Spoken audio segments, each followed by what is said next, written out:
भाजपा के कदावर नेता देवेंद्र फडणवीस ही राज्य के अगले मुख्यमंत्री होंगे। भाजपा विधायक दल की बैठक में फडणवीस के नाम पर आखिर मुहर लग गई है। 5 दिसंबर की शाम 5:30 बजे मुंबई के आजाद मैदान में देवेंद्र फडणवीस तीसरी बार महाराष्ट्र के मुख्यमंत्री पद की शपथ लेंगे। खास बात तो यह है कि वो राज्य के पहले ऐसे नेता हैं जो मुख्यमंत्री के बाद उप मुख्यमंत्री बने और अब फिर से मुख्यमंत्री बन रहे हैं। ये चुनाव महाराष्ट्र की राजनीति में एक दिशा लेकर आया है। प्रचंड जीत के बाद महायुति ने सत्ता में वापसी की है। वैसे तो 15वीं विधानसभा चुनाव का परिणाम 23 नवंबर को ही घोषित हुआ, लेकिन सीएम पद को लेकर शुरू सस्पेंस को खत्म होने में 11 दिन का वक्त लगा। चर्चाएं थी कि इस बार भाजपा महाराष्ट्र में मराठा या ओबीसी चेहरे पर दांव लगा सकती है, क्योंकि विधानसभा चुनाव में भी महायुति को मराठाओं का जबरदस्त समर्थन मिला है। लेकिन आखिरकार पार्टी के स्वर्ण नेता देवेंद्र फडणवीस को ही सीएम का ताज पहनाया।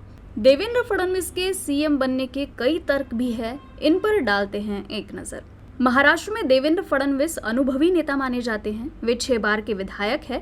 सरकार से लेकर संगठन तक में सक्रिय फडणवीस को सीएम बनाना भाजपा के लिए भी सेफ है। फडणवीस ने खुद को महाराष्ट्र की राजनीति में न सिर्फ स्थापित किया है, बल्कि हर वर्ग और क्षेत्र में पैठ बनाई है। फडणवीस 2014 से 2019 तक महाराष्ट्र के मुख्यमंत्री रहे हैं। तब वो 44 वर्ष के थे। खास बात तो यह है कि राज्य में सबसे कम उम्र के मुख्यमंत्री बनने वाले दूसरे युवा नेता हैं, जबकि दूसरी बार अक्टूबर 2019 में सीएम पद की शपथ ली थी। हालांकि 3 दिन बाद उन्हें इस्तीफा देना पड़ा था। उसके बाद 2022 से वे अब तक महाराष्ट्र के डिप्टी सीएम रहे हैं। फडणवीस नागपुर दक्षिण पश्चिम से 1999 से विधायक हैं। इस बार वे 6ठी बार चुनाव जीते हैं। अपने राजनीतिक सफर की शुरुआत देवेंद्र फडणवीस ने नागपुर से ही की थी। 22 साल की उम्र में वो सबसे युवा पार्षद बने और फिर नागपुर के मेयर भी बने थे। देवेंद्र फडणवीस को 2019 के चुनाव परीक्षा का सामना करना पड़ा। 2019 में विधानसभा चुनाव में जीत के बाद जब राजनीतिक उलटफेर हुआ और उद्धव ठाकरे ने एनडीए का साथ छोड़ दिया, तब फडणवीस मजबूती से डटे रहे और ये साबित कर पाने में सफल रहे कि भाजपा ने चुनाव से पहले सीएम पद पर उद्धव ठाकरे से ऐसा कोई वादा नहीं किया था।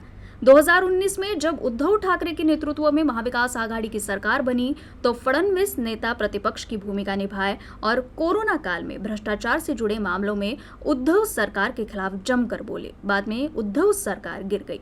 2022 में नाटकीय घटनाक्रम के तहत शिवसेना में फूट और एकनाथ शिंदे गुट के महायुति में शामिल होने के बाद जिस तरह से महायुति ने सत्ता में वापसी की, उससे फडणवीस का राजनीतिक कद और भी बढ़ गया।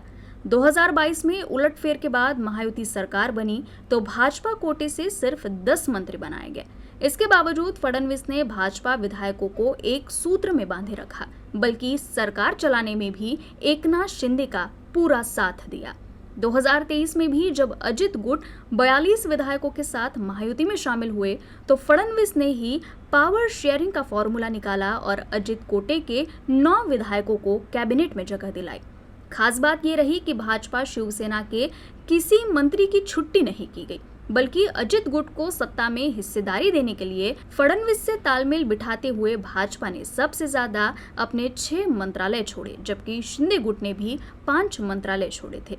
लेकिन 2024 के लोकसभा चुनाव में भाजपा को महाराष्ट्र में बड़ा नुकसान हुआ और पार्टी केवल 9 सीटें ही जीत सकी, जबकि 2019 में भाजपा के 23 सांसद चुने गए थे।